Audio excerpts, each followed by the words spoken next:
नमस्कार मित्रांनो, मुख्यमंत्री माझी लाडकी बहीण योजनेसंदर्भातील हा शेवटचा शासन निर्णय घेण्यात आलेला आहे। प्रत्येकाने नक्की शेवटपर्यंत माहिती पहा। मुख्यमंत्री माझी लाडकी बहीण योजनेसंदर्भातील हा महत्त्वपूर्ण शासन निर्णय आपण या ठिकाणी समजून घेणार आहोत।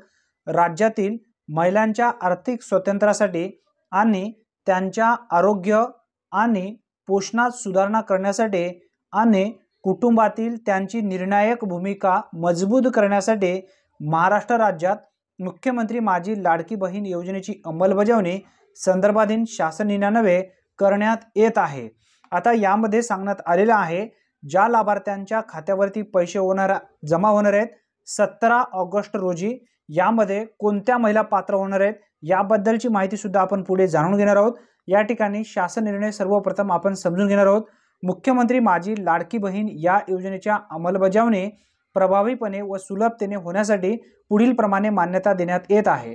मुख्यमंत्री माझी लाडकी बहीण योजनेअंतर्गत ज्या जिल्ह्यात विधानसभा क्षेत्रनिहाय समिती गठीत झाली नसल्यास तसेच विधानसभा क्षेत्र समितीकडून पात्र लाभार्थ्याची यादी अंतिम झाली नसल्यास जिल्हाधिकारी यांनी त्यांच्या जिल्ह्यातील पात्र लाभार्थी महिलांची यादी पुढील कार्यवाहीस्तव शासनास पाठवण्यात यावी।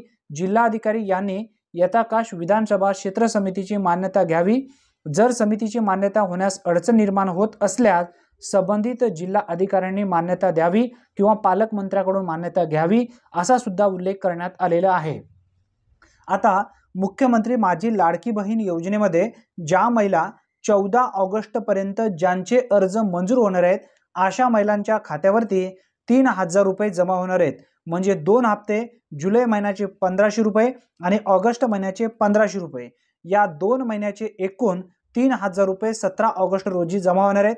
आता ज्या ज्या महिलांचे अर्ज मंजूर झालेले नाही आहेत अशा महिलांना पुढील महिन्यामध्ये त्यांचे हप्ते दिले जाणार आहेत। म्हणजे 4500 रुपयांचा हप्ता त्यांच्या खात्यावरती वितरित केला जाणार आहे। अतिशय महत्त्वपूर्ण ही माहिती आहे। जास्तीत जास्त मित्रांना नक्की शेअर करा। धन्यवाद। पुन्हा भेटूया, तोपर्यंत जय हिंद, जय महाराष्ट्र।